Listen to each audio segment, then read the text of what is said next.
Welcome to Podcastville. The Church of What's Happening Now is brought to you by FujiSports.com. Go to Fuji for your gis, rash guards, whatever the hell your MMA needs are, the mats. Listen, I'm a fat fuck and an A6. I'm down to an A5. But you could tug on that Saporito fucking gi all day long and nothing fucking happens. You could just get the plain fucking purple one, and I guarantee you, it's better than any gi you've worn before.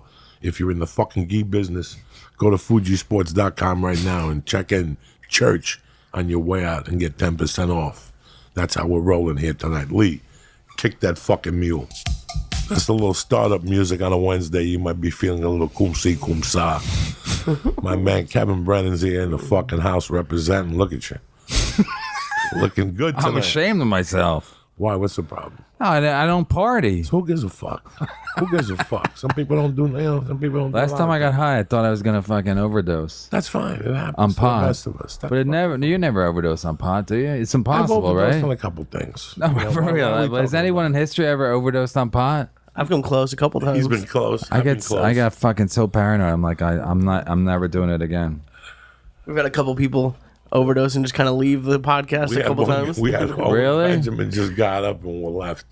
He just walked out. Just walked out. Wow, because he was gone. Yeah, he was gone. Now he's kicked off Twitter. They did. Yeah, but he did that on purpose. I don't know what happened. I didn't know it was on purpose. He was fucking using every word that you're not supposed to. So they kicked him off Twitter. That's the truth.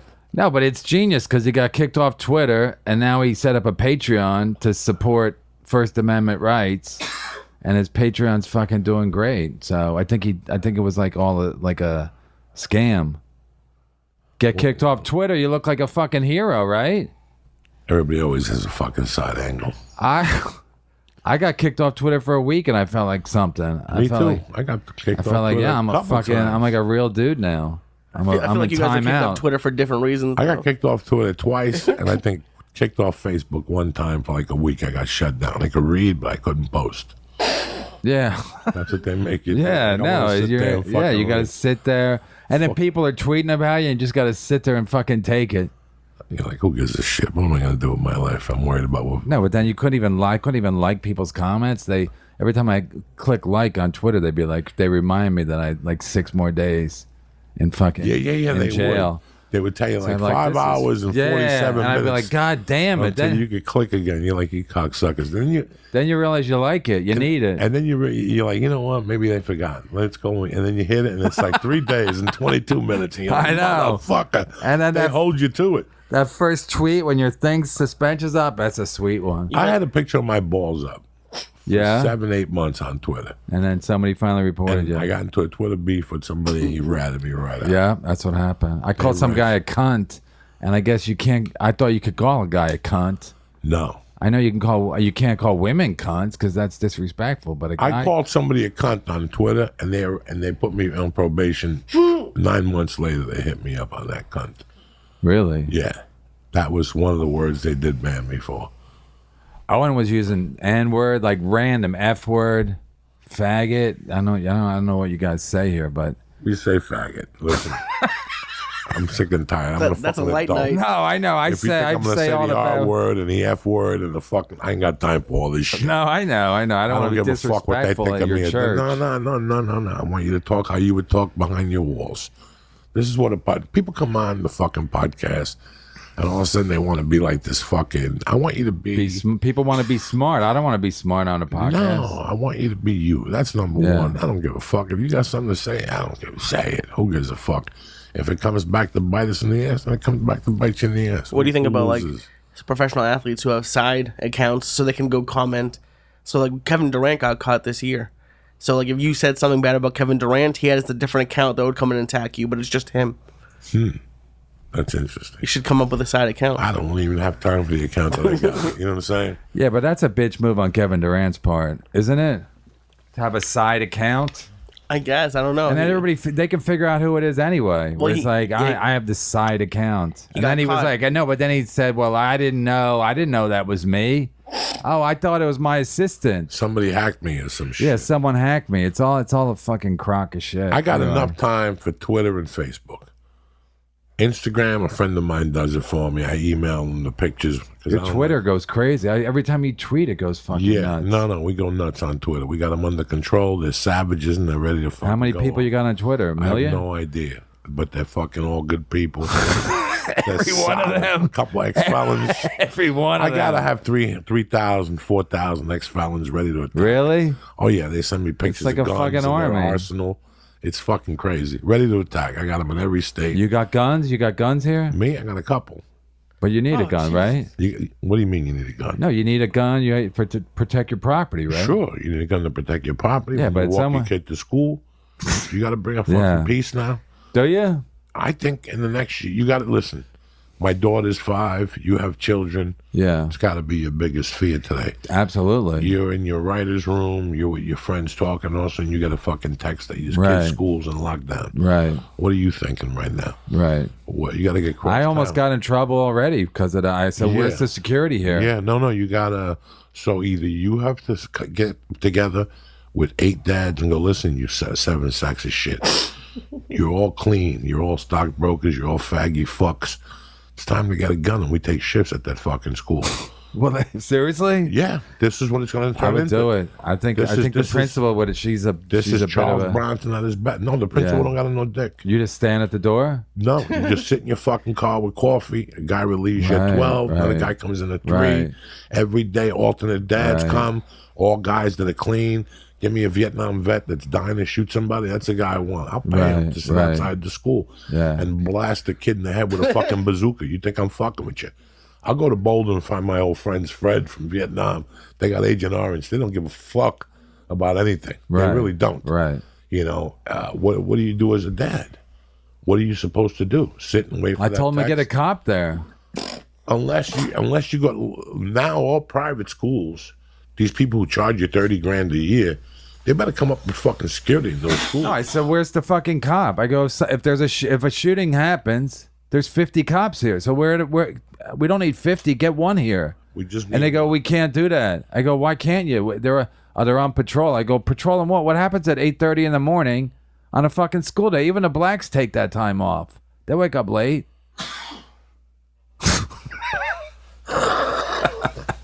The blacks. My wife's Hispanic, so I can do black jokes. I'm just worried about my buddy over here What, with the with his virus? Jewish fucking cough drops and Anyway. the fucking. No, I'm worried. I'm worried. Antibiotics. I'm worried about the fucking the kids and the shootings. No, you have to, as a concerned parent, as a fucking uncle, whatever. You got to think to yourself, As an what the uncle. fuck is going on in these schools?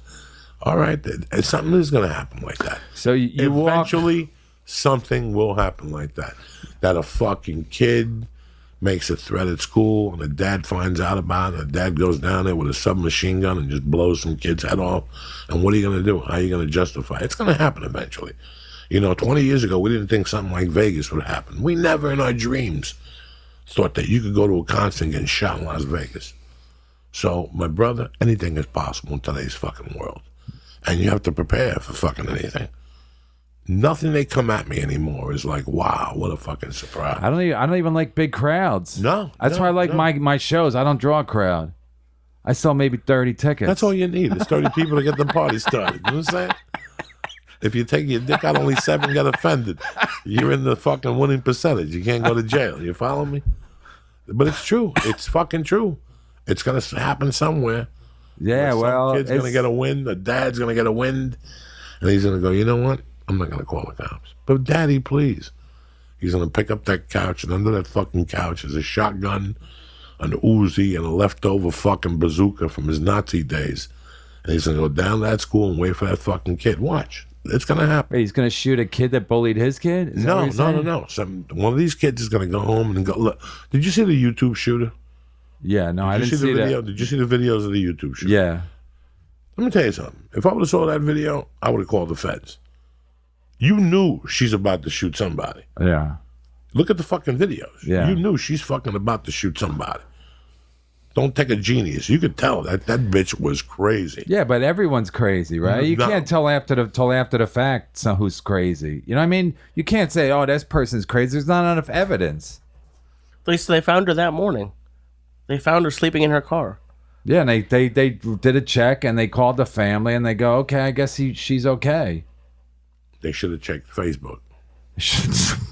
They should say, hold on one Instagram. second. Let's check Facebook and Instagram. Yeah, so everybody puts That's what's gonna their happen. fucking That's what's gonna happen. testimonials. Pretty soon they're going to NCIC you, like, you know. They should. I don't give a run your fuck. police record and your Facebook into it. That'll be fucking interesting. Right. If your social media comes up, they have a score for you for saying like crazy shit or something. Yeah. That's got to come next. I don't give a shit. Yeah. I just don't want my kids murdered. And it's That's scary. it. It's scary because it's like you would think it's going to be in the worst neighborhoods. At the school I went to my senior year, this someone stabbed another kid, and a lot of these school shootings are happening at like nice places. So you think you're going to move to a place and put your kids in a good situation. You're not really safe anywhere now. Yeah, I live in Jersey City, so maybe that I where you shouldn't live, even. Jersey Maybe I City? shouldn't even say that. But Nah, Jersey City representing. I love it. but people say it's not going to happen here, but you don't know where it's going to How long have happen. you lived in Jersey City for? Just a couple of years. I was. How's Journal Square look? It's better. It's still dumpy, but it's The better. movie theater still there? Yeah. Really? Yeah, but I think now they made it like a church, like a Mormon, not a Mormon, but like Jehovah Witness kind of a church, because I see a lot of people dressed up standing in front of it. Hey, that place used to be scary. It must have been nice growing up there, right? Just used fucking to go no to the no movie. rules. I used to go to the movies there, and there was a sporting good on that street. When you went running Journal Square, so the buses come this way from North Bergen, this way, and right there we're going like south, I guess what you would say. There used to be a street. In fact, the guy that blew up the World Trade Center, his office was right on that street. In an office. It had an office on the first time. Yeah. That's where their office In was. 1991 or whatever. Yeah, 91, 93, whatever. It was there across the street from there. When I was a kid, that was the best sporting good. Even though North Bergen had Levy's and had 2 floors, that one had the best shit in the world. Levy's. And we would take a bus, go to the sporting goods, and go to that movie theater. I went to see all those Pink Panther movies there, stoned to the gills on a Saturday. 6 of us were not supposed to smoke weed. We buy a nickel bag, get 7 joints, and go to the movies there. I saw Richard Pryor live on the Sunset Strip there. Yeah. When he came out in the movie theater. Yeah. I must have seen 20 movies there. It was always an adventure Yeah. because you had to take a bus down there. Where'd you smoke on that after you got off the bus? After we got off the bus, or sometimes before, on the way up the hill, Before, to the after, bus, during. we would smoke. You smoke in the theater ever? None knows. In New York City theaters, I've sparked up. Yeah. In the 80s, you could spark up at a movie theater in New York. What? You could spark up on 42nd Street, and maybe an usher would say something to you. Yeah, those are rough theaters. But there though. was a movie theater on 181st Street that 2 movies for $2. Yeah. You could light a crack pipe, and nobody would say a fucking word to you. 'Cause they didn't I care. smoked crack in that one time. Did you? This is not a joke. I saw Office and the Gentleman there, and fucking. You smoke crack for an officer I and a didn't gentleman? smoke crack. I smelt it in that one. Oh, time. you smelt it. I thought you I smoked smelled it. like this was like when people were putting coke in their cigarettes at that point. 85. Yeah. I was, as a matter of fact, I wasn't doing coke then. I was just smoking pot. And I remember smelling it in the movie theater, going, "Who the fuck would smoke fucking this shit to come see?" Like it was like a kung fu. Oh, I know exactly what movie it was. The one with the black dude that he owned the pizza place, and they knew kung fu. And I don't know. oh my God! I was a going to say, fla- do the right thing. No. It's it's before Do the Right Thing, and it's Bruce Leroy. Yeah? Yeah, see if Bruce Leroy comes up there. The guy just died. The guy that played the karate expert in the movie just passed maybe 2 years ago, and they had posts about him up. The Shogun of Harlem. For real? That was his name. I'm the Shogun of Harlem. Yeah, my wife said she used to go to all these fucking movies. Now, in where'd your the wife movie grow theater. up? She grew up in the Bronx, but she said they used to just...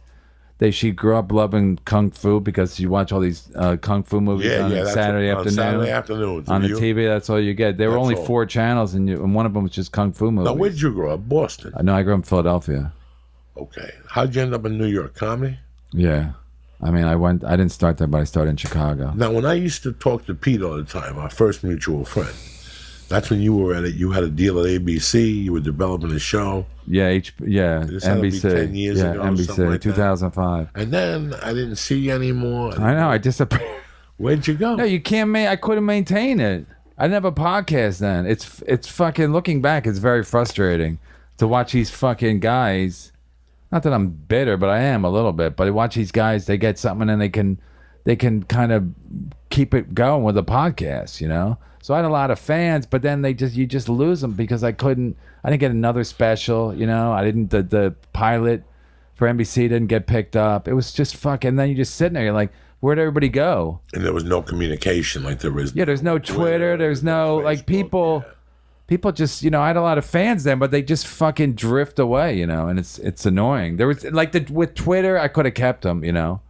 Because people even say now, oh shit, oh fuck, I listened to your podcast. I remember when you did your fucking. Listen to your podcast. Yeah, but for a fact. But they say, oh yeah, I was a fan when you did your HBO thing, and it was I didn't know about my podcast. So it's fucked up that like all this shit where like you could just build your base off of Twitter and you know you can kind of stay in touch with your fans. You couldn't back then. I did an HBO half hour and then it's fucking done. You know, I mean, some of it's my fault because I'm not that good. You know. Fucking, I did it with Bill Burr. He's doing pretty good. He fucking parlayed it into something. Louis C.K. He was one of the fucking Patrice O'Neal. He's dead, but bless his soul. Yeah, but I'm just saying, like, some guys fucking Norton. You know, some guys, but you know, it's hard. Show business is not fucking. It's not easy, you know. Hey, listen, in 2009, I was ready to drop out, like for real from the road. Just act and maybe do stand up and yeah. But you like doing stand-up, right? I like doing stand-up, but when you have a family, it's different. Yeah, right. You know, you love doing stand-up when you're single. Right. No fucking deal. Because you can't enjoy it as much, because then my wife's like, how's it on the road? I have to say it sucks. And then it kind of does suck, because I know she's fucking mad that I'm not there, you know? Well, when you're married and you have kids, you got to come on. You know, can you imagine? This was 20 years ago when we were working Tuesday through Sunday. Yeah. You came home on Monday to do laundry, pay your bills, deposit your check, and leave again Tuesday fucking morning. Right. And then Wednesday you did radio. Thursday you did radio. And Friday you did radio. That was work, Jack. Now we do Thursday, Friday, Saturday, and that's too much. Like, that's too much. I can do that twice a month and put my whole heart into it and do 2 shows that are solid. I can't do 2 weeks in a row no more. That really? 3-4 week in a row bullshit. Can't do that no more. That ship sailed. I could do the every other week for a while. And that's what you tell your agent every other week? Yeah. Oh, yeah. I even you could do every week, right? On the road? I send them the dates. If I wanted to, but I don't want to. Yeah, it's too exhausting. I don't want to. I have a family. I want to come home. I want to enjoy Plus, you're exhausted. Then you feel like you're going to fucking die, plus, you know? I can't do attention to this. Yeah, right. If I do that much stand-up, I can't give the podcast the attention. I did that 4 years ago, and we lost. We went down the tubes. I went on an 8-week run. You can't do it. Oh, you people just dropped out of the show? Out of the podcast? You got to remember that. A podcast is like a fucking wave. It's like people come and people go. Yeah. Okay? That's people true. come and people go, and then you have 2 bad podcasts, they disappear. And then they come back. They hear, it's free. They see something online, and you make them laugh, and they come back.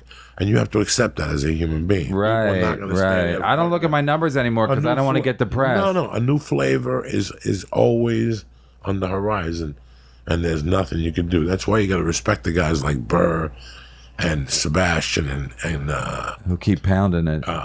With the little Mexican kid, you know, the fat kid. Fucking Fluffy. Oh, yeah, Fluffy, yeah. You know, Fluffy once told me, he goes, I don't know how long this window's going to last. So I got to attack it. Yeah. Because in 10 years, nobody will remember Fluffy. There's a new fat Mexican kid. And you're out there at the fucking Chahoga Hills Casino in Flagstaff somewhere. Hoping to get half a room full. Getting 30 people, 2 of them that remember your podcast back in 98. Yeah. We remember your podcast, man. Yeah. The night Lee ate the 20 edibles and he ate the No, it's fucked up because I always think I'm the same age, you know, and I see fans that go, oh, we saw you, 10 years ago. Yeah. And then I'm like, oh, they look old. I guess I look old too. But when you do comedy, you kind of lose track of that. So I guess you do got to push it when it's hot. But, back to your point about Like when there's like some scandalous something happens with my podcast, the numbers fucking go crazy, and then as soon as it stops, they go away, you know. And then you know, I get into fights on my podcast, and people are like, you know, my wife's like, "What the fuck are you doing?" I go, "That's what, you know, I'm not doing it because people like it, but they do like it, you know what I mean?" And I don't mind, because I don't mind fucking getting in arguments with people, you know. Where do you get in arguments somewhere? Just, you know, like I was got in a fight with fucking on Norton's show, on the Sirius show, because some guy fucking said something about my daughter, you know. I said his wife was fat, you know. I said, "You're fat, I said, you're fat, your wife's probably fat, you're from the Midwest," and he said something about my daughter, so I fucking grabbed him, you know. And then Norton's like, "You can't fucking touch people on radio," but I'm like, I knew the fucking numbers would go crazy. You know what I mean? Like, I didn't do it for that reason. But when you go in there, you're just trying to have a fucking regular conversation. Like, I barely even want to fucking do it myself. You know what I mean? Like, when I do a podcast, and it's just, you know, like I did one last night, I forget the name of it, but I'm like, I just wanted to fucking leave. You know, it's just a fucking regular. Like, I don't have a fucking regular conversation. And then other fans can get that anywhere, right? They can listen to fucking talk radio on fucking... Yeah, no, I agree with you. On 1010 Wins or whatever the fucking station they I just don't to. want this to be fucking Poison Backstage MTV Awards 91. What, your show? Yeah, no. Yeah, but you're already like a guy. You're like a guy. You know, like I'm a regular white guy. So I don't want to have a regular white guy show. Fuck that. You know what I mean? I want to be... You want to be a regular guy. No, I don't want to be a regular guy. I want it to be I want it to be outrageous. You know what I mean? So that's what I try to fucking do. I try to push fucking buttons, and but every time I get into like a situation, the numbers fucking spike. So now I stop watching numbers, because I don't want to be a fucking whore to the numbers. You know what I mean? So I don't even want to know. I'm just like, I just try to have a fucking good time. And now I sound like an idiot. Have a good time. No, but I try to make it fun for me. If it's fun for me, it's probably fun for the fans, you know? How many podcasts do you do a week? I've one at Kumia's network, you know, Kumia from O&A. Yes. And that's like behind a paywall. And then I have another that's called Burning Bridges. And then I have my own my other show called Misery Loves Company. And I do that. That's you know, there's no paywall there. But, you know, and even doing 2 shows a week, it gets a little fucking, you know. I mean, could I do a fucking show 4 days a week? I don't know. I mean, I admire like Rogan. He does 4 hours 20 twice. fucking 2 shows a week. I don't know how he does. Yeah, it's amazing. And even It's Bill amazing. Burr, I asked him, I go, how do you just sit there and talk to yourself? I couldn't fucking talk to myself. Like, I think it's like amazing. He can fucking, or either he's crazy. Do you just sit there and talk to yourself? I go, do you pause it when you run? And he goes, I just keep talking. I'm like, I can't even imagine. So even doing 2 shows a week is a little bit of a challenge, you know. How many spots do you do a week still in the city? I'm gonna do more. My wife was like going to school, and because she's bilingual, she was going to bilingual school. So my nights were a little bit cock blocked, but now I want to do more spots because I just, it's more, I don't know, it's been more fun lately. I have new material. My podcasts are going good. So I want to like get out there. I want to have like a fucking late in my career renaissance. You know what I mean? Because it's hard, not many people do it. You know what I mean? So I think it'd be cool if I could fucking have like, be like an old guy and be like, keep up with the fucking young guys. You know what I mean? Like I work at a comedy cellar and somebody comes up and one of the young guys, or if a young guy kills and I follow him, like, yeah, fuck you motherfuckers. You're like, I'm not afraid of you. Let's do this, right? Because I'm supposed to be like in my later years, I'm supposed to be like just fucking feeling sorry for myself and being like, woe is me. But my son's 5. I don't have time for that shit. How old are you now? I'm older than you. I looked up. Yeah, I am. I looked up on your Wikipedia. 63. Yeah. I'm older than you. Jesus Christ, you look great. I do. You're like you're 42 or some shit. So yeah, my mom's like 80. My mom still looks good. I wouldn't fuck her, but you know what I mean. She still looks good. So we hold up, you know. But I'm saying I'm still old, you know. My brother's 3 years older than me, and he had a heart attack. So you don't know. It doesn't, you know, and he exercised or whatever, so you don't know. So I'm saying, like, I want to have, like, a fucking... Is he okay? And that's why I like this... Yeah, he's fine. But I just want to have the... No, he's, like, a vegan now and, you know, whatever. But I'm saying I want to have, like, a fucking late in my career. I don't want to be... Like, I want to be one of those guys to be like, I'm not afraid of you following you young motherfuckers. You know what I mean? I don't give a shit, you know? Because I always thought, like, when you watch these guys... I mean... Partly it's like my brother Neil's in the business, so I'm kind of like competitive with him in a way, and so I'm like, fuck this. So I think you need that. You need somebody to fucking keep you like competitive. You know what I mean? But you're doing great, so I don't know why I'm fucking talking to you about it. I'm an old man. I know, but that's what I'm saying. You're like a role model for me. You're like a fucking... It was hilarious because I was already going a different direction. Like I was getting movies and shit. Yeah. You know what? The stand-up is just not getting it. And that's fine. What do you mean? Not getting it for you? I wasn't clicking. The stand-up just wasn't. But it is now? Yeah, a little more. Yeah. A little more. It wasn't clicking back then. In 2009?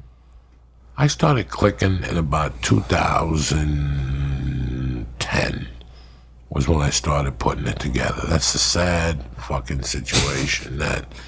Wait, you're saying forever, and then you just got good at in 2010. You're like, I'm clicking now.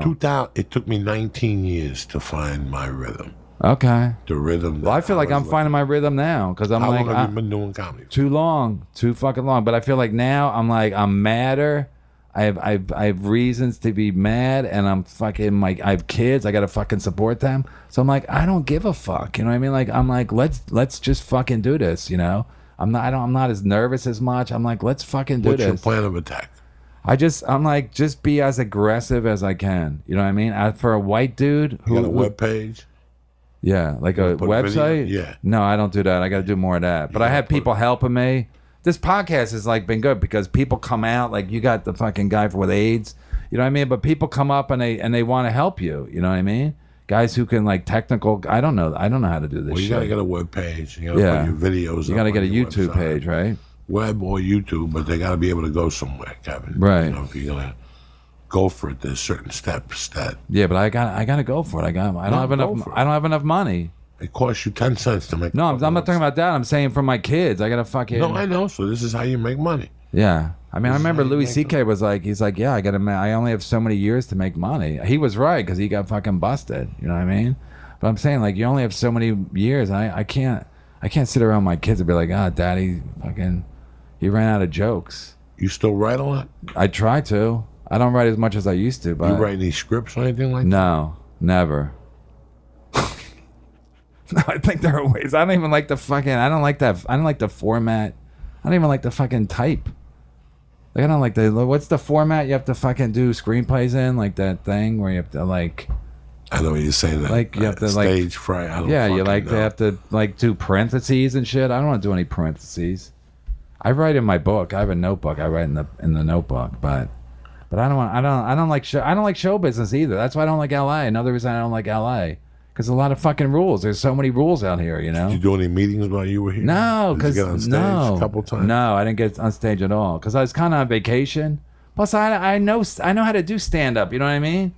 Somebody asked me, "You want to do a show in Van Nuys?" I go, "No, I don't know. I don't want to." Van fucking Nuys, where are we now? North Hollywood? Yeah. It's even farther than that, right? No, Van Nuys is even It's closer. further. Yeah, 20 that's what I'm minutes. saying. It's 15 minutes. And not then even. I told a guy I couldn't do it, and because I said I couldn't do it, he wanted me even more. Isn't that typical? You tell somebody. He was a fan. No, I'm saying no. If in show business, if you tell somebody you're not interested, they're like, "Oh, he must be good." You have to act like you don't want to fucking do it, right? You got a point. No, it's like if they say, "Can you do it for this much money?" You go, "No." Even if there's not a money reason, if you go no, then they offer you more money. So whatever. So that's what. But anyway, I don't want. I don't like This doing. is a vacation. Yeah, and I don't like doing stand up like, hey, this guy's from New York, huh? And I'm gonna be like, hey, I'm from New York. You want pizza? You know what I mean? I don't fucking be like that. I don't. You know what I mean?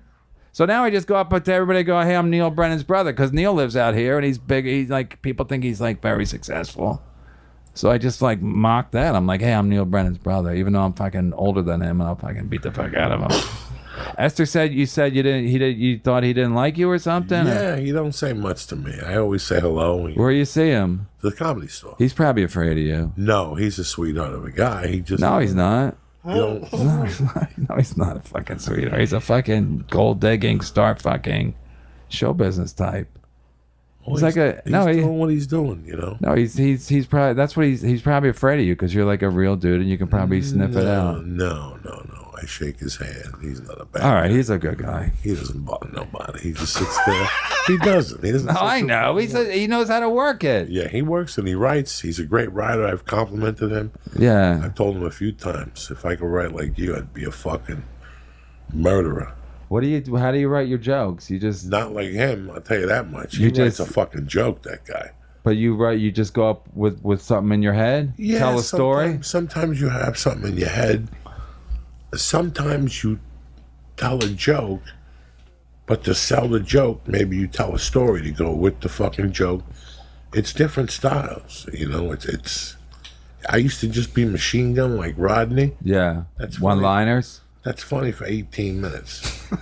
When you got 45 minutes, it ain't that fucking funny. It's fucked up. People don't It's understand fucked that. So People don't understand I like a saw that one-liner. one. Yeah, Yeah. I worked for Stephen Wright one time, and people just got sick of his fucking act after a while. not 18 minutes you got Yeah. as a one-liner. It was a guy. one-liner, Then people yeah. go pee, they look at their phone, Yeah, and there goes your line. Then yeah. Once can't they get wait the to rhythm, fuck once out they of get the there. rhythm, you're done. If you tell them a story, justify why you're saying these thoughts, tell them something that happened in your life, it's easier telling them the joke sometimes. Right. So if you believe in something and you bring it to the stage, even if it sounds wrong, but you sell it the right way, you're a fucking genius. You ever been at a comedy club watching the comics before you, and some guy that's not edgy tries to be edgy, and it backfires on him? Yeah. He's not edgy. Right. Why is he going there? Guys like you and I, we'll say whatever the fuck is necessary at Yeah. whatever point, and we'll deal with the complications later. Right. That's That's the good different. part about doing stand-up, though. Well, that was the part if it was up to me, I'd go fucking nuts on stage. And I do go nuts on stage to a degree. I tame it down a little bit because it doesn't necessarily have to go there. Yeah. Yeah, but also you can't do what you want to do because you follow the guy. You're on a show. If you go on the Comedy Store, you're one guy in a show. So unless you're gonna go up like Kinnison, screaming with the fucking jacket and the whole thing, but that's a lot of work to go up there every night The fucking doing Comedy that. Store is a tough place to go up every. No, that's what I'm saying. So You gotta follow D'Elia, your brother, Rogan, Yeah. Ron White, Chappelle. Yeah. You don't fucking know Ali Wong. It's Right. a combination of fucking killers. right, And there you are at 11:15. They've already seen 3 killers. right, You better go up there and bring something. A Right. bow and arrow, right, a fucking drum. You better bring something, bitch. right. So your energy, when you go to the store, when I go to the store, I get anxiety, Kevin Brennan. Mm-hmm. I 27 years of comedy, and I'm looking you in the eye telling you that I sit back there and go, how can I get out of here right now without nobody knowing and without me not pissing people off? Yeah. Like that's the, But then when you get up, you're okay, right? as soon as I see that light turn blue, it's post time, bitch. Right, right. You didn't run, now Right. now you can't run. No, I'm just saying sometimes you can't really if they saw somebody, if you go up somebody who kills right before you, it gets a little, you can't always do exactly what you want to do because you got to deal with with the wake of what they created. You know what I You want mean? me to tell you something? The whole wake is whatever wake you create in your head when you follow somebody. Okay. Think about that. No, I know what You've you're been doing saying. comedy if you've been doing comedy as long as I have, you know that there's times I go into that fucking main room and I gotta follow Chris D'Elia, and I could feel the shit coming out of my asshole. Because he's up there just killing them clean. He's likable, he's good looking. In my mind, I can't follow that. Mm-hmm. If I walk up there with that mindset, like I did for 20 years, you're dead. Yeah. You have to go to the Comedy Store wanting to follow the best motherfucker. Right. Like, you know what I'm saying? Like, when I go to the store, yeah, I like to follow some fucking magician, but that's not the case, bitch. Right. You're following Joe Rogan tonight. And, like I always said, going to the Comedy Store is like getting in your car to go and get it. Nobody gets in a car to go get shot. Like, where you going? I gotta go down to Sunset. They're gonna put a bullet in my heart. I'll be back in about 2 days. You know what I'm saying? Right. Like, nobody does this. You gotta be crazy to do this when you go to the store. No, I know. Like this week, I'm trying to write new material. I'm not going to the fucking store. I'm not fighting no savages. I go to Flappers and hide. I go to the Fourth Wall and hide. I'll stop at the Ha Ha and hide. But there's some weeks that you can't lift like a heavyweight every week. Right. There's some weeks you just go and fucking do a couple push-ups and a couple sit-ups and you do some yoga, you switch it up a little bit, the store, you sit back there. I mean, you don't want to sit. I'm not drinking, right? I'm not drinking. So what am I going to sit at the bar for? If I sit back there, I'm blocking the girls. So I'll just sit where Mitzi Shore sits up in the top there, that last row, and I'll watch 3 or 4 guys before me, and I'll fucking work myself up, Jack. I'll be scared and fuck. As long as I can see light and I know the door is open, I'm all right. If they lock the door, I get anxiety. It's like For real? a cage fight. Yeah. Wow. 27 years doing comedy. I still get fucking anxiety and butterflies and shit. It's like seeing Kichi, you know what I'm saying? Well, and it's kind of like I just started comedy 4 months ago, and it's there's parts of it that I love, and there's parts that are great, but then there's also parts of it that like make you think like, why am I putting myself through this to maybe in 20 years be one of the top 10% that's doing like there has to be something about it that keeps you in it for 20 years. We've never discussed this. The percentage, somebody broke it down to me like maybe 15 years ago at the Comedy Store one night. The percentage of stand-ups compared to doctors. And there's thousands of comedians, guys. Thousands in this country. You know how lucky we are, Kevin Brennan, to even be in the circle that we've been? Do you have any fucking idea? Like, when I wake up in the morning, I used to be pissed off. I'm not pissed off anymore because I proved my point. Which is what? I wasn't a criminal.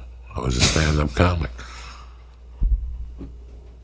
Yeah, I don't know. You know what I'm saying? Like, yeah, no, I know. I mean, I know what you're saying, but I have a problem. Like, I can't, like, I'm still mad about something. Like, I don't know what it is. I'm mad about something. So I use that to go up on stage. Like, if I don't feel it, I'll just tap into that. Like, I'll just tap into, like, and that gets me away. Nothing wrong with that. No, that gets me away from being nervous, you know, and people go, why are you mad? I do the same thing sometimes. I go, I don't know why I'm mad. I might be mad at my wife. I might be mad at just life or just, like, the fact that, like, you know, like show business or whatever, stand up, or like I'm following a guy who's fucking killing, you know, and then you're like, why does this guy have to be fucking killing? Because I don't want to deal with this shit tonight. And then I go up there and the fucking crowd's looking at me like, where's the other guy, you know? And then, but I just use the fucking, but I still feel like I'm mad. I'm just fucking mad. And that's what I'm saying. I want to be like a mad fucking comic. Well, use it to your advantage. No, when I go up on stage, I want to be mad and just You're fucking mad. And even if I follow Bill Burr or whatever, I'm like, I don't give a fuck. I'm mad. Give a fuck. You're the Captain Kirk of the Enterprise, baby boy. Yeah, so I'm going up. I'm mad, and so fuck him. You're from the home of Rocky Balboa. You know what I'm saying? What are you scared of? Yeah, so the worst thing that can happen is like I get murdered. You get shot in the head. Who gives a fuck? And you go out like a soldier. Yeah. They build a statue in front of you, in front of fucking the comic strip. So if I get murdered, you and Lucian out there with statues. So if I get murdered, I get murdered. Who gives a shit, right? Fuck. So who cares about dying at a fucking stand? I mean, you're worried, but now I'm like, I gotta fucking worry about dying Just and all remember, this baby, shit. You're killing in the name of. You're killing in the name of. I love That's that it. I love that fucking. Let me band. give some shout outs here real quick here. I could tell you're mad, so. Eddie Cambero, C. Dizzle, Dead Squad in Arizona, I'm coming. The first week of May to Tempe. Eric C. Quadrex, Jojo Manisi, Julio Cyans. What are you, nuts? Jimmy from fucking Road, Arkansas there. Jimmy Rhodes from Arkansas. Chase Leopard and my man Nick Fatigato. Are you fucking nuts? Who are these guys? Who are these guys? Don't worry about who they are. They're people. The people who send them the pictures of the guns. Oh, right. We got people out there in the jungles getting ready. Don't forget Columbus next Thursday night. That's all that's left. Either you show up Thursday night or I'm not going to see you, cocksucker. So now you're fucked. When's the 20th? Friday. So you show Thursday. The people who show real respect show up on Thursday anyway, ready to go. Prepared. You're waking up high on fucking 420. If I was here with Lee, we would have started the marathon on Wednesday. You're going to bed high. We're going to bed high and waking up high. If you get over to beside us, I'll take you to fucking Columbus, and you'll be eating edibles for 3 days straight. Ooh. eating at fucking the California. What's that place that has all the 1,000 dishes? You go into the Cheesecake Factory. So, That tells me I know. They got one right at the Columbus Funny Bone, right? yeah, right outside. There, right outside there. We're in there every day for lunch. That must be pretty cool, though. I mean, how long have you guys been going to Columbus, Ohio?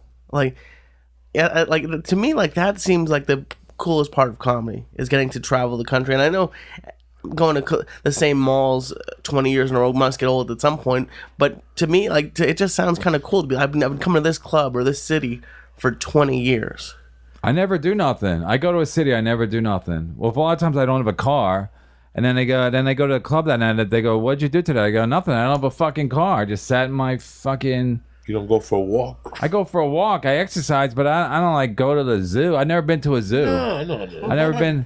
Everybody's like, everybody wants to go to the fucking aquarium. You know what I mean? Nobody's asking you to go to the fucking. No, but I talked to other comics. They go, I went to they go, you want to go to the ball game? I go, no. Sit in the fucking sun all day? It'd be a football game. It depends. If I was headlining, I can't go. But if I was featuring, I'd be there. Why? Because you had less responsibility? Yeah. That's true. You could talk all day and talk shit and tell stories. All you got to do is go up there and do 25 minutes and bring It's so somebody else funny out. that you said about the 19 minutes for one-liners. Yeah. Somebody comes in and pays $25 for you. You can't be in an Astro game all fucking day and go to a fucking... That's true. You gotta 7:30 rest show. up. You really can't. People I don't used to understand that. I used to get livid when the waitresses would want to fuck the feature because he did better. But I'm like, he don't have a check spot. He don't have last call, you motherfuckers. And they thought he was younger, and he was like, I'm like, you fucking dumb whores. And they wouldn't fuck me because I call them dumb whores. No, it's just people don't know that side of the business. You know what I mean? Like that you got all this responsibility. I think it's like all fun and games, but it's No, it's not. It's very little fun and games. Listen, I only have one opportunity at this. In my world, this is never ever going to happen again. It's not going to happen again. I'm not 28, and this is going to happen. Right. So, I'd rather do 9 shows a month. And give 100%. Why I might bomb one of those shows. No. What happens when you bomb? What happens when you bomb? You take the ride. No, but what happens? You just take an L. But what happens? What happens with the crowd? They're your fans, right? Yeah, and listen. Oh, you didn't bomb. You just don't have your good show. Yeah, you just don't have a good show. Maybe a Thursday night. Yeah. You're rusty. You know, you haven't done 45 since Sunday night, though. Right. Or that Saturday, the week before. It's not like LA's 45-minute-ville. Right. So if you stay home for 10 days, that's why I always do at least one 45-minute set at the Ice House in between those 2 weeks. Yeah. To stretch that muscle. If not, that Thursday night's going to be a fucking long night, my friend. Yeah. Have you guys bomb? Like, for me, I just start, my whole body starts sweating. And like, do you have sets like that anymore where maybe it's not the whole set, but maybe like 20 minutes of it's just silent? Absolutely. Oof. Absolutely. I didn't think I connected with them that well this time in Nyack as I did the first time. After the snowstorm that Thursday night and shit, I could feel it. Something wasn't clicking. But as long as you know this, as long as you're not getting on the phone, calling your brother Neil and going, dog, I just killed in Nyack, that's when the problem starts. Right? When I go back to my room that night, what do you do? I have a journal. Yeah. And I write that I ate a bag of dicks. And I write the reason and why it happened. Yeah, I do too. You exactly know what happened. Mm-hmm. Lack of energy. You took a fucking chance on a joke. You took a joke in the wrong direction. You know what? Sometimes getting there at 5 PM when you have an 8 o'clock show isn't that good of an idea. Your mind's a little scrambled.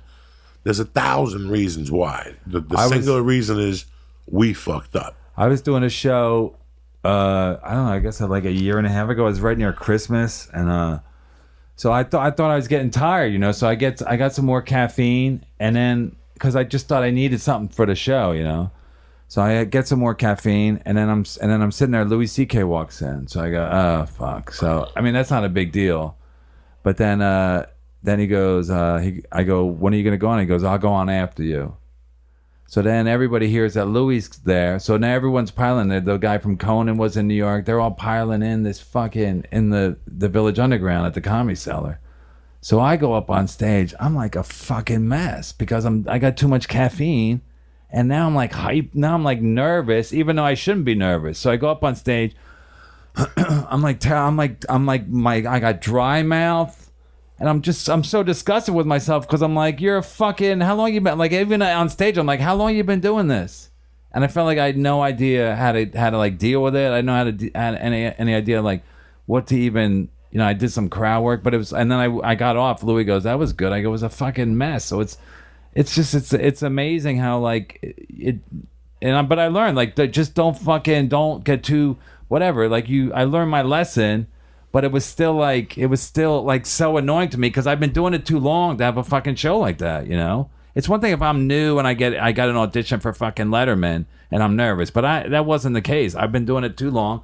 And I just was like thrown. So I don't know if it ever fucking ends where you're just thrown for something will just fucking get you, Whether it's you're tired, travel, you just didn't eat right, you're fucking got diarrhea or There's something. 1,000 fucking variables. People don't know that. People don't know that. People don't know. And sometimes. And they think like, what's wrong with Joey today? Sometimes you do a show where people laugh and they come up to you after the show and they go, that was a great show. I've seen you 2 times before, and that's the best time I've ever seen you. But you still go, that was a shit show. Yeah. Like, I just did a shit show compared to what I did last week right at this place. Okay, now you go back to your room and you make your adjustments, and Friday early, maybe I pick up the energy, and there it is. Yeah. And then the late show is easy. Now I'm steamrolling. Yeah. By Saturday, well, that's good. Then I wouldn't. You're not going to fucking stop me, I wouldn't think that you'd be this dedicated to the listen, they're gonna pay $25 for you. Yeah, it's good that pay $25 for you, even if they don't laugh, but they know I left my heart on the stage. Yeah, that's how I feel now. You know like I can't control everything, but I'll fight it. I'll fight it. I fight and I fucking have it, and I try to give them fresh material. Yeah, you always try to give them something fresh. You're always trying shit, even if it bombs. You tried it. Yeah. Even if it bombs, you tried it. Yeah. I don't want to go see a comic that I'm excited about do the same hour he did last year when I went to see him. Something in your life had to happen. Right. Something had to happen. Something happened that. Right. I dare myself sometimes. I'm like, don't be a faggot. Do the joke. Like I'll have the joke in my head. I'll be like, it's not the right time. I go, just do it, you faggot. You know why I love to improvise? At the store. I could go crazy at the store. When I walk up, he plays music for me, I could run with it. And I've done it 1,000 times before. Now, I don't do it no more. And the last time I did it was about 3 weeks ago. I went nuts in the original room. And I felt good about it. Like when I walked out of there, I'm like, I still got that animal in me. Yeah. I just tame it in here from time to time because the crowd has tightened up a little bit in the original room. I've gone in there some nights and I've said some shit that the church people get it. And podcast people get it. Yeah. But people that are just visiting here, we're going to the store to see Chris D'Elia, they're not flying with it. Yeah. But you tried it. Yeah.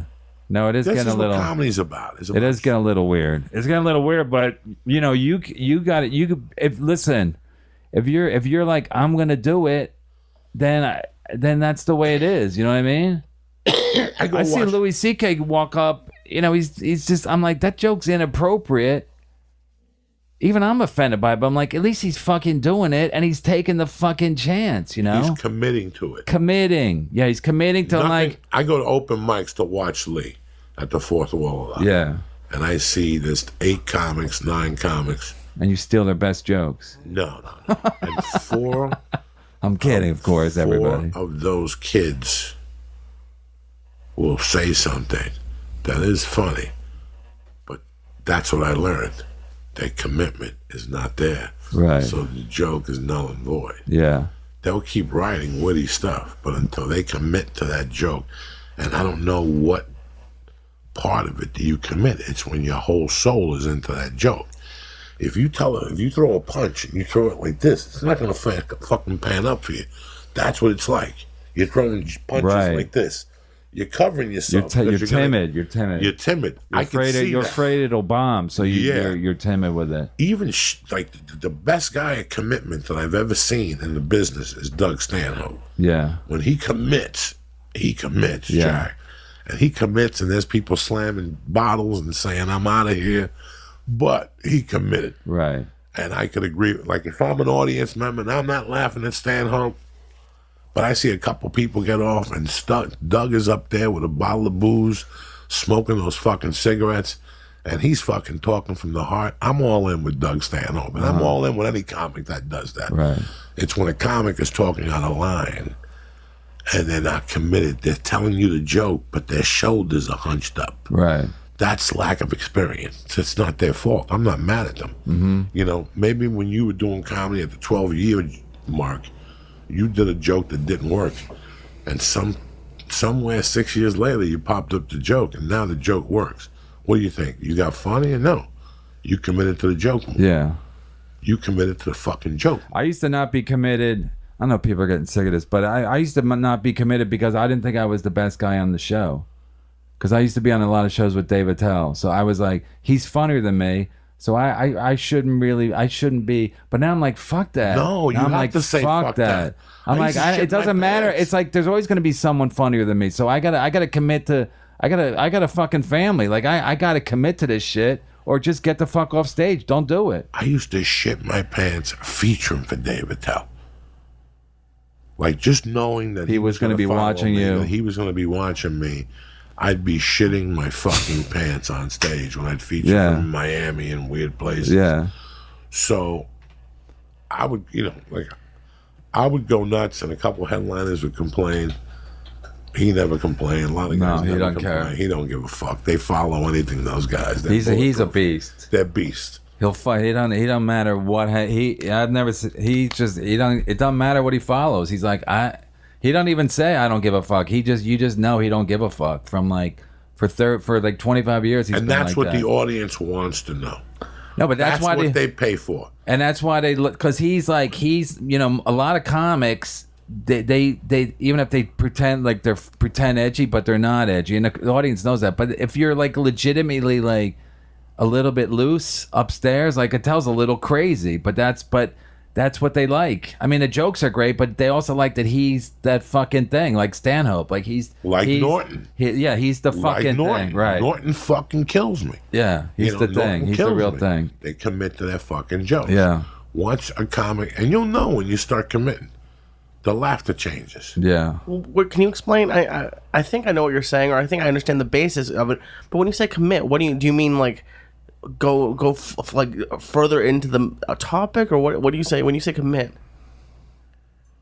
If you say something out of your mouth, I don't want to hear the words. I want to hear your soul.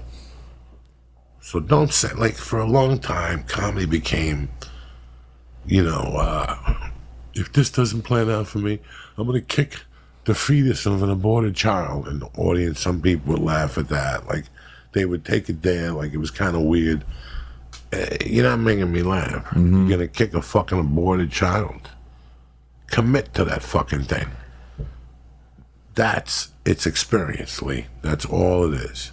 It's experience, and it's experience in your writing and what you're writing. How can you write about kids if you don't have kids? You know what I know. I see people. How can I fucking do it? How can a Cuban dude be the head writer of a Jew show if I'm not fucking? This only happens in this country. Mm-hmm. Right. That they'll give fucking you the job to run Blackish. You know what I'm saying? Yeah. Then they wonder why the show don't fucking work. It didn't feel authentic. Yeah, it didn't feel authentic. That's why. It's the same thing with your comedy. Now, I follow a lot of people now where they because now everybody wants, they do jokes about kids, or they either don't want kids or their nephew. And then I go right up and I go, I got kids.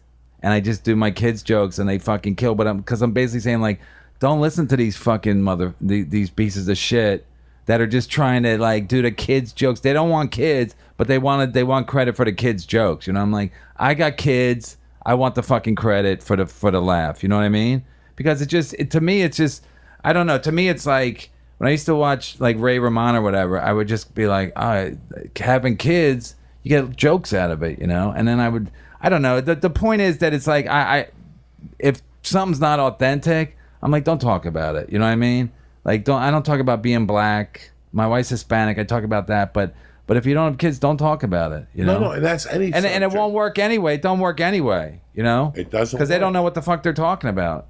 You'll get them for a while, but you'll never get to that top level. The confidence where you thing, want to go. the confidence thing is and commitment thing is confusing because like I can like have confidence and then not have confidence, but mostly it's like you got to keep your act fresh is what I would say to anybody. Like you got to keep it fresh, whatever it takes to keep your act. If it's like improvising on stage, if it's like constantly coming up with new material, you got to challenge yourself. When you really feel like not committed is when you're sick of your act, you know. And then you just go up there and you just do it by road, and you don't like it, and the crowd don't like it because they sense that you don't like it. Even if it's authentic material, even if it's material that you really believed in at one point, but now it just it's like fucking clothes. They just wear it thin, and then you want something new. You want something new to wear. And the fucked up thing is the crowd, even if they're drunk and stupid, they're still pretty smart because you're the only thing up there, so they get what you're doing or not doing. You know what I mean?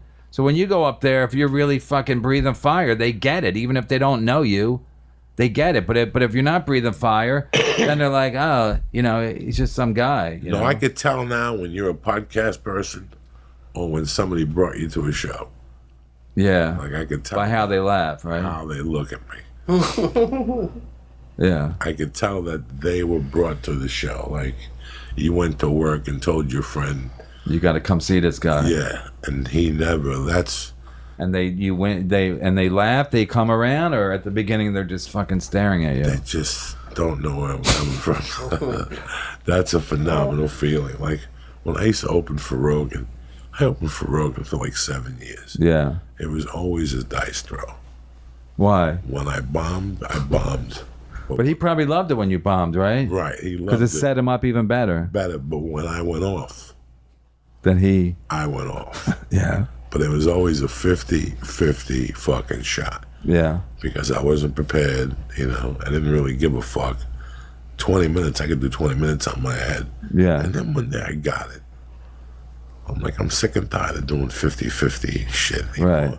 Right. I gotta take these bitches to the hoop for 18. You know what I'm saying? Yeah. There's something about 18 minutes that you could sizzle a fucking room. You can light a room on fire in 18 minutes. And I said that was my goal. Even at the Comedy Store. My goal is to light that room on fire for 18 fucking minutes. The best is when like my always favorite show when I started out was the night after I bombed, because when I bombed I was so disgusted. Oh, I love it. I was so disgusted till the next set, and I was like, and then I would go up and I was so fucking pissed, and I'd always have like a good show, and I always thought like, well, I wish I could bomb every night because the next night I always fucking have a great show. So that's I still like that feeling where I just had a shit day and I go up on stage and I'm like, I just want to fucking like, I don't give a fuck. I don't give a fuck who laughs. I don't give a fuck who's in the audience. You know, I just want to like fucking tear it up, you know? And I know it sounds like, you know, whatever. I know it sounds like an idiot, like I've been doing it this long, but I still like that feeling of like, let's grab the mic and let's fucking do this, you know? So you go to the Comedy Cellar a lot. Yeah. That's yeah, your a lot. home? Yeah. Yeah. All right. So, and they, you know, the acts used to be stronger there, but they're not as strong as they used to be. But a lot of people, you know, it was like Aziz and fucking Amy Schumer, and there was a lot of fucking Louis. They were all coming through, but now it's not as and I'd rather follow somebody really good, you know, than just I don't know, like I'd rather somebody who fucking challenges the room and challenges the whole thing. I don't like. I'm like you. I'm like I like a guy who's like. I don't like anything that's like fucking cutesy. I don't like any guys that appeal to women. Like I don't like a guy who's like if women like this guy a lot, like I don't like that, because I just think that's like he's doing something wrong. Even though that's not even a right mentality. That's my fucking. That's what I like. I like somebody where the women's like, this guy's kind of a fucking asshole, you know, or this is inappropriate. But if a guy really has appeal for women, I'm not impressed. Anyway. Is it hard to get people to shows, like harder now? Because I've noticed, because I do smaller shows in LA, and sometimes it's because they have the store, they have all the three main clubs, and then they have the Ice House and Flappers. In New York, there's tons of places to see comedy. So is it like when you have all of those amazing crowds, is it harder to get people to show up to specific places? The Cellar's always crowded. The Cellar's probably like the Comedy Store, right? The Comedy Store's always crowded.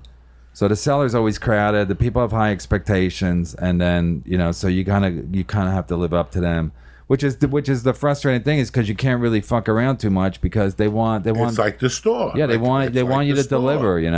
They came with high expectations. They don't. So that's why, like I said, like we were saying, you got to challenge yourself to I'm gonna do this new joke. I don't give a fuck. It might be inappropriate. It might bomb, but I'm gonna fucking do it. Because the number one, the worst thing you can do in any of this show business thing is to be afraid. It's just the worst, and that's why I don't like it out here, because I'm always afraid. I'm like, who's this guy? Like when I came in today, I thought he might be. I don't know who he is. You know what I mean? I might fucking rub him the wrong way. Maybe he's a fucking big deal. You know what I mean? Like I go to the comedy. Esther Koo's like, come to the Comedy Store. It's their anniversary. I'm like, I don't want to fucking. I'll go up on stage, but I want to fucking mingle, because it's like, I don't know who I'm talking to. This guy I was talking to a guy at the fucking. He goes, I booked this is in New York. He goes, I booked I was just talking regular to him, And then he goes, I met you at Aspen. And I go, what? He turns out he's booking Jimmy Fallon. And all of a sudden it's like fucking change, Like I'm like, oh yeah, how's it going? He was there to see somebody. And then I had to do I did my 10 minutes. I knew I wasn't going to get the show, but I'm like, I know I'm not going to get the show, so I just fucking had a good time. But out here, I feel like everybody's somebody. The guy at the concierge at the fucking hotel is somebody, you know what I mean? So it's I'm joking, but I'm just saying, like, show business is like a little bit funky out here, you know what I mean? Because I don't know who's who, It doesn't even matter. Like Bert Kreischer, I did Bert Kreischer's show today, and the guy's he's a big deal. He almost made me nervous going to his fucking house. Why? Because he's a big deal. He's a big deal. You're a big deal. You know what I mean? I gotta fucking. I'm like, I'm out here. I'm just talking to comics, and it's like, don't. When I was talking to Teamster Tim, he goes, go in there and fucking. He goes, go in there and kill it with fucking Joey. I'm like, what? I thought we were just going to have a fucking podcast, That's it. No, I keep it. No, so I'm just saying, it's like, I feel like, I come out here, there's a little... How long have you known? Like 2 weeks. I just met the guy. Where'd you meet him? I met him at Cumia. He just was sitting in one day. They have like spectator seats. So he came in, he was waiting to watch Cumia's show, and he watched mine. I said, go watch Kevin, he's funny. So then I was like, he was the only guy there. I was incorporating him into the show, and and then he was calling us a bunch of faggots because we were doing all these dick jokes, He goes, you guys talk about the other guy's dicks a lot. Were you a bunch of faggots? And I go, maybe we are faggots. I don't know, because guys talking about if you're a fucking truck driver, and a bunch of men are talking about guys' dicks. Comics don't care; they're just joking around. But so I thought he was funny. He like called us out and being fags, He was the getaway driver on the Michael's Jewelry. Yeah, you were telling me on the phone. Fucking hilarious. I have no stories like that. Send me the teams. I have no stories, no getaway stories. Where did you grow up? Philly. I was Catholic. We grew up big family. We couldn't get into trouble because my dad would have beat the shit out of us. He beat the shit out of us even for like little things. How many boys? 6 boys, 4 girls. Jesus Christ. 10 kids. Jesus Christ. God bless his soul. Could you imagine having 10 kids? Fuck. And you're growing up with 2 kids and getting on stage. No, could you imagine? 10 fucking kids. Oh my God. Now I know why you guys are fucking savages. No wonder. I know, we never got enough. 10 You never get, when you have 10 kids, you can't give your kids what they need. What are the other not to sound like a fucking sad song, but like, I have 2 kids, I feel like I fucking jip one. What do the other 4 brothers do? One's they're all kind of, nobody has like a real job. My one brother, he works for Titleist. My other brother, he used to be a pizza delivery guy. I don't know how you fucking get into that, but It's all right. And then my other brother is he's in restaurant business, So Neil followed me into this. Neil's the youngest of the 10, so that's why he's a little bit fucking spoiled. But he he followed me into the stand up, and he met a lot of people at Boston Comedy. You ever worked there in New York? When I first went to New York in '93, I did the open mic there, and I ate a bag of dog Did shit. you? So I never went back. Yeah. Really? No, that was a rough room. I mean, was a the rough audiences room. the audiences weren't good. This is a long fuck. This is like when Dave Chappelle, Robin Hood, Men in Tights. Was Yeah. people. I was there. I was there. Yeah, this is I might have been long- emceeing. This I might have was been a emceeing. long time ago. That was a rough room. It was like a Sunday night at like 10:40, and it was like 11 o'clock, and there had to be maybe 30 people. Well, that's a lot. They used to drag people in 28 off the street. people. They would basically bring them. They just I get no anxiety. cover. I get anxiety just thinking about that. Really? I going- can't even imagine. You've been through so much. I can't even imagine a fucking stage would ever. You know what I mean? Like I was reading your Wikipedia. You've been through a lot. You know what I mean? Like, I mean, Oh my God, going on. stand up. I don't know. I mean, it's not, it's not for everybody, but it's not like the scariest. It's scary, but it's I mean, bombing sucks, but you think you wouldn't be afraid, like because your upbringing I get anxiety. and all the shit you've been through. Oh, please, that's part of the fucking. No, but I'm saying people wouldn't think you'd be nervous to go up on stage, even at the beginning, even at Boston Comedy Club. But that was a shithole. That was a shithole. And I used to go to New York Comedy Club and die a slow death. It was just a summer of death. I went on the summer of death tour. I lived in New York for 9 months of bombing. But I put it together. And I went back to Colorado, and the open mic scene was fucking phenomenal at the time. Yeah, and it was way better than New York. Way better. Because they had regular audiences. Yeah, they were. So you great. learned your lesson. To appreciate Colorado. Yeah, I went back to Colorado. I did like 18 months of straight fucking comedy, like a savage. Yeah. 7 nights a week, writing, crying, bombing. Yeah. Bombing, going all the way out there to Arapahoe and bombing a Mexican joint on Thursday night. But it was still better than New York. Oh, yeah. Because no matter where you were. During the week in New York, it was like going to an audience of all comics. Yeah. And then on the weekends, New York Comedy Club, you had to bring 6 people to get 6 minutes. So I would tell my friends, listen, they would call me and go, can you get us Coke? And I go, I can get you Coke. And they go, all right, where do you want us to meet you? And I go, at the comedy show. So I would make them pay the $10 to get in there. Like, what the fuck is this? We just wanted the Coke. I go, listen, just pay the $10. It's part of the deal. And I give them the fucking gram of blow, 2 grams of blow. Oh, my God. And I'd fucking make them sit there. Whatever you had to do. Listen, when I won a contest, I figured out that if the first time I won on skill, like it was like a full-fledged 6-month contest. Yeah. Beck's Beer sponsored it. It was at the Broker Joker. That was the name of the club. Yeah. It was the back room of a banquet hall.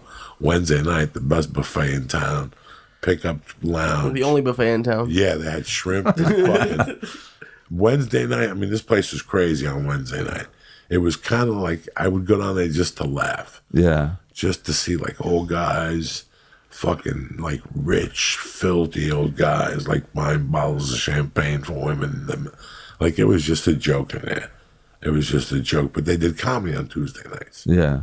And it was like $15. You got a steak. And really? You got to see a comedian. Fucking great. They would eat during when I was emceeing. Yeah. So I was the house MC. But to become the MC, I had to win a contest. The first time, and you had to qualify. So the first time I went up, I won on skill, believe it or not. I stayed up for like 2 weeks writing those fucking stupid jokes about Godzilla, God knows what else. And then the second time, I just brought all the people I worked with at an office. So just those 13 people laughing made me win that category. Yeah. So I figured it out. So when I went to the quarterfinals, I had to go deep into the bag of death. And a couple people, in those days, I used to sell Valium. Yeah. I was getting Valium from this fucking hillbilly in Longmont, poor bastard. The last time I got him was like 10,000 Valium. I said, I'll be back in an hour. He didn't see me for like a year. What happened to you, man? I was waiting for you. I go, Doug, I lost your address. Hilarious. This was before cell phones? I How do you even carry 10,000 Valium? Does he have like 800 bottles? What are you talking about? He would show up, this crazy fuck would show up. You know, like when you go to with your kids to a gummy bear store, Yeah. you rip the bag. Yeah. He would have one of those bags, double, with a seal, and there were 10 milligram Valium. I don't know what he gave them to me for, 50 cents. And if I took him to New York, they were $3 fucking. So I just took him to New York with me. I had those things for months. So people like those things. Cokeheads like those things. Yeah. So you sold both Coke and Valium? So I would tell people, here's the deal. You want to buy Coke? Yeah. All right, come to the broker at 8 o'clock. Come on, man. I don't want to pay for a comedy show. What if I throw in a Valium? Throw in 2. All right, you got it. So I'd make them sit down. So the night of the championship, I had 100 people there. Yeah. And I wouldn't give them the Coke till after I got off stage. You know what I'm saying? Because if not, they'd leave. I needed them there. Yeah. That's how I won. Cokeheads, yeah, they're not going to sit around. Oh, my God. I would torment them to death. I'd tell them, yeah, it's in my pocket. I can't reach the camera. Come on, man. Give me this shit. Fuck you. Yeah, because I started in Chicago, and the open mics there were good because they were regular audiences. Then when I went to New York, I was like, "This is a fucking." Why Chicago? How the fuck? Because my parents were they were living there at the time. Okay. Because we were Chicago and Philadelphia. My parents were from Chicago, so they would. My dad switched jobs, so they were in Chicago. So I moved out there. I dropped out of college, but anyway, so I was doing shows there, and I was like, "Oh, I'm pretty good." So then I moved to New York, and I was like, "Holy shit!" I couldn't get a fucking laugh because I was performing for all comics, you know, and they don't fucking laugh. Oh and my then, God, that's and then such a rough life. And then you want to fucking kill yourself because you're like, you don't even know what to do. You can't get your hands on a regular audience, you know. Well, that's what it's like out here. Open mics out here. Yeah, they're the same way. All but I was like, I really fucked up. I should have never left Chicago. I should have stayed. But then if you stay somewhere too long, you get comfortable, and then you never fucking leave. And then you end up marrying a fucking fat lady, and then whatever. And then you're like, I should have left. I should have moved to New York or L.A. or whatever. But so that's whatever. I'm not against fat people, by the way. I'm just saying. I'm happy you came on, Kevin. You're a crazy motherfucker, and you mean it. And that's what I like about you. 10 kids, Irish Catholic. You got all the makings to be a fucking psycho. You could have been stabbing people. So look, you're doing. Yeah, I kept it under control. My wife's a good wife. My wife's Hispanic, you know, so she understands, like, she doesn't mind my personality defects. You know what I mean? Puerto Rican? No, she's Panamanian. Yeah, so they're crazy. But, yeah. They're crazy. But she don't mind. Like I'm always like, they used to. I'm always like, why the fuck does she like just not pack up and go? She don't have any money. But other than that, like, why does she just fucking pack up and go? Like, I don't get it. Because I would, if I could, I would leave myself. Where's she gonna go? I don't know. What's she gonna do in Panama? I mean, she threatens to, but it's like I'm just amazed because I'm not. I think, you know, being from a big family fucks you up, and then being in show business fucks you up. So I try to be a good dad, but I'm not a good husband, you know. But she like tolerates it, you know. I don't fucking cheat on her or nothing, but like I should be more nurturing. Like I don't take her. She always wants me to take her out. And I'm like, I go out to the clubs. I want to fucking, on my day off, I don't want to fucking go out and sit there and fucking go out to dinner and look at you. How long have you been with her? Since 2005 or some shit. But women want to go out, don't they? I like to go to comedy clubs, so. Yeah, but I don't want to take her to a club because that's my fucking job, you know. So I always feel bad I can't take her out, but like I try to, and then I always fail, you know. I just don't want to go out. I don't like going out. Sit at and in New York, you go out to eat. There's like a fucking dude right next to you. You don't get any space, so it's annoying.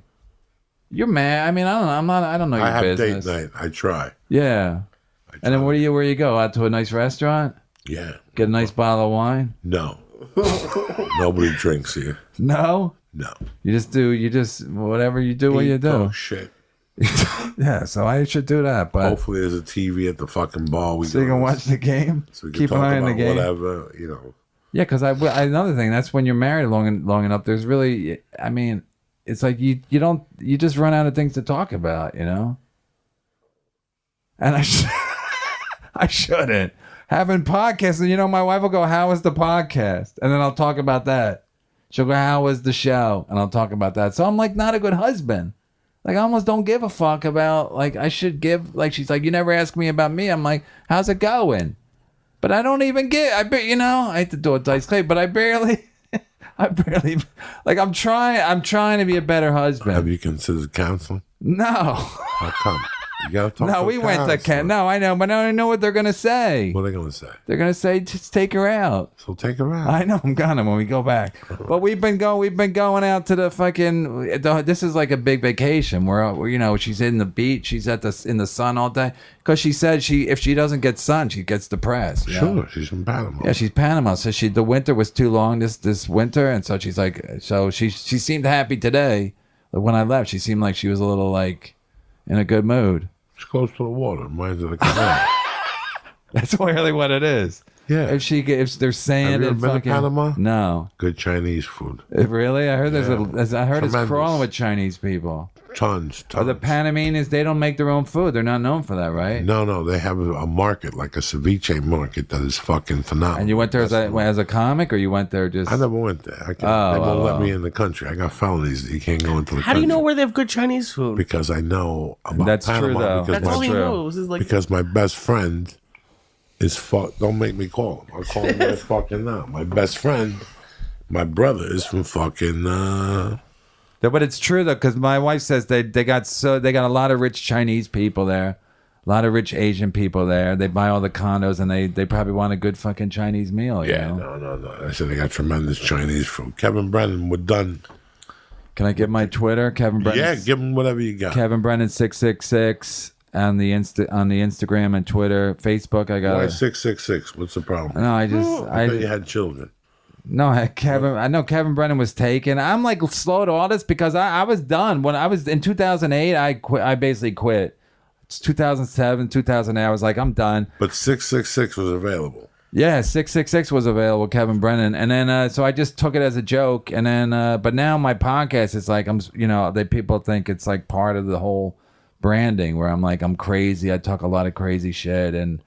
Like I got into a lot of fights. I out of respect for you, I was not too combative. No, you're a nice guy. I'm too high to even. No, I know, so I'm not gonna get a fight with you. I'm too high. I don't want to interrupt the church. No, we love you, man. So Anytime you're in the area, always it would be a feel free to pleasure. Kevin Brennan 666 on Instagram and Twitter, and I would like to build up my Twitter a little bit. I was when I first started doing the like Opie and Norton stuff. My Twitter was like at 500. Now it's like at 15,000. So it'd be nice to get up to 30,000. And Sure, just like that. Yeah, I don't know.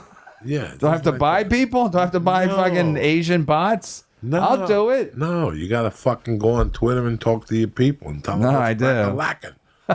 Tell them what's And then I get crack-a-lackin'. suspended when I open Listen, up. I get suspended. Anyway, it's a pleasure. Thank you It's for a having pleasure. me. Thank you for Thanks. coming Shout out to Esther Koo and Teamster Timmy for helping consolidate this happening. Teamster This Timmy. arrangement. I love Teamster Timmy. He's good Prayers go out to people. His dad, he's solid. His brother's fucking solid. I grew up in that house. Timmy H running Sea Caucus. Anyway, thank you, Kevin. It's a pleasure. Christ killer. Hopefully next week the bronchitis will be gone. I got prescriptions. Let's hope so. I got antibiotics. I do. Amoxicillin. He doesn't want to fucking The do a generic, though. Are you having a reaction to the antibiotics? I'm having a reaction to He everything. gets a reaction to cheeseburgers. That's what that is. But, No, because he's got a He's little sick. blotchy on his head. I can't- please, you ain't seen nothing. That was whatever. We came in here 2 days ago. I'm sick as a dog. He gives me 2 different kinds of edibles. He like the fact that I didn't take a bong hit. I'm surprised he didn't throw the bong at my head. The edibles worked or no? No, they Yeah. they do whatever they're supposed. They do the edible stuff. They do work. The CBD stopped them from coughing. I offered it to him again. I don't think the He's a CBD half a stops you fag. from coughing. He's a half a fag. He keeps eating those discount cough drops. Which CVS. Yeah, all They that were. I is- use them. I go for the discount. You gotta go for the Vicks, the full blast for the No, throat. they're too strong. Give me one of those things. They got like nothing. They're sugar pills. No, they're not. With the gooey center. How many fucking calories are these? I don't You know. How many You don't look at calories for cough drops. You know, you just eat like 82. No, I mean, no, I don't eat 82. What do you I'm saying think you happens when don't. you eat 82 fucking things of these?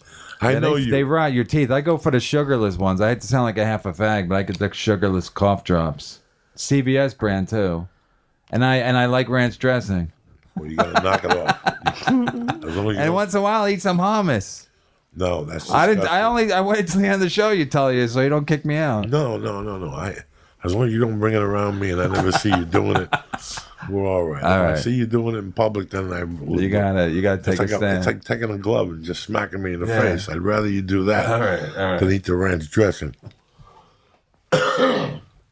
Also, like I said in the beginning, if you're A5, A6, if you're a fat fuck like Uncle Joey, you're looking for a gi, fujisports.com/church. Like I said, whether it's the fucking purple one, whether it's the Seiko, whether it's the Superado, or whether it's the Element, all those gis I got, and they're fucking tremendous.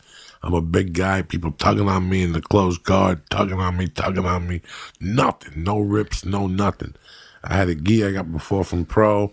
Some guy went to fucking pull me over and he ripped my fucking gi. Fuji, you could fucking pull that thing solid. And if you're a big guy, you feel comfortable. Go to fujisports.com right now and press in. Church. Bam!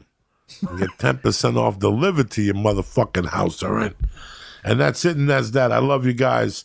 I'll see you Sunday. Tit Top Magoo, ready to go. Next Thursday, it's all that's left in Columbus. So get your shit together. Columbus Funny Bone. We'll be doing fucking bada bing, the whole fucking thing. We're doing everything next week. Bada bing. And if Lee don't get healed, then he can't come to Columbus because we're going to give him 2 cushy bears a day for $4.20. You going to Columbus too? I think it depends on if I'm doing better, but 2 cushy punch for breakfast? We'll do What do they have for breakfast in Columbus? Can I get something good? No, 2 eggs sunny See, side that's up the, with that's bacon the fucked and up fucking part. toast. He'll take me somewhere, give me all He those tells you what edibles, to order? and then he's like, "You got to order the salad and no Diet Coke and no bread, and you give me all those edibles, and you're trying to make me eat good." Whatever. But then at the end of the meal, he'll order a milkshake and say, "I have to order a milkshake." That's the one time we went. We got high on the fucking That's the only time I remember. I like that Yeah, milkshake. that's it. Yeah, because I'm a genius. You would go to this fucking Denny's and get shot. You know what I'm saying? This fucking this place in Lancashire, you got to be shaky over there. At 9 o'clock. There's people with missing eyes and shit. Man. Anyway, fujisports.com. Get 10% off. Again, I want to give Kevin Brennan a thank you, the Flying Jew, and you people for supporting us. Stay black, and my girl Kichi sitting there throwing heat as usual. Stay black. Have a great weekend. Love you. Kick that mule, Lee.